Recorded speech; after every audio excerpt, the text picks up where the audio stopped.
Hey everybody, it's Jim, Champion of Breakfast, and I want to show you a really nice recipe for potatoes.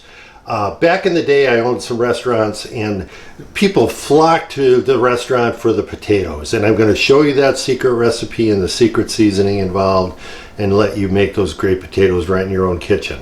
We'll look at our potatoes here, and you can use fresh potatoes, you can use frozen southern hash browns that are already diced up. What I did is I cut these up myself. There's a recipe and the full process in the description for this video, but we're kind of taking a shortcut here to save some time in the video. So we're going to put these in the microwave for about 5 minutes or so. All right, these have been cooking for 5 minutes and I think they're probably done. They're certainly hot enough. So I'm going to dump them in the pan. Let me just show you, before I do that though, I want to show you a little secret.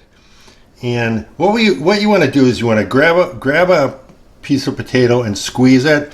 And if you can break it pretty easily, then the potatoes are ready. And that was my test there, and that broke easily. If it's really hard yet, then you're going to have a problem with that. So we got these in the pan. Now, one thing you can do as an option, and I'm not going to do it because I'm not going to have onions today, but these are just onions, and if we wanted to, we put these in a little bit ahead of time, a minute or two, and get them set to go. But these are looking good. So I'm going to use this seasoning. What this seasoning is, it is 4 parts. 2 parts seasoned salt, like Lowry's seasoned salt. 1 part garlic salt or garlic powder. If you don't want a lot of extra salt, then maybe garlic powder is what you would choose.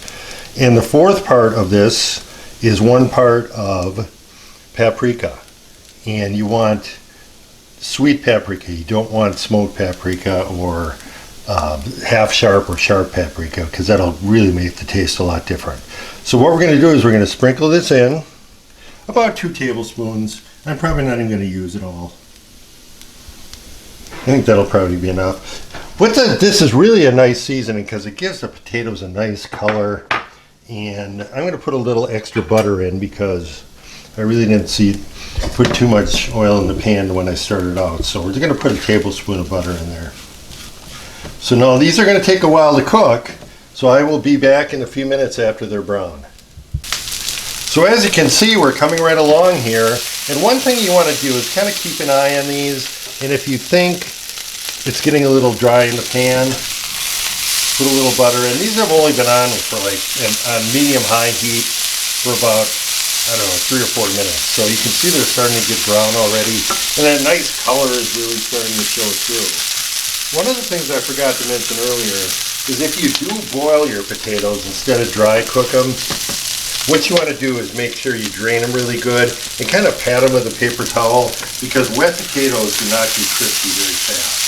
So the fact that these were put in dry, like as they were, really helps make for nice crispy potatoes. So I'm going to cook these for a little while longer, and I'll be back in a minute. All right, these are done about to my taste. You can make them a little more well than this, or a little less brown. It's completely up to you. You are in charge. One of the things we're going to do with this potato recipe is use this as a building block for making stuff like scrambler platters and hash and that sort of thing. So this is a good recipe to keep in mind and maybe try out in your kitchen a couple times. So let me put these into the bowl here.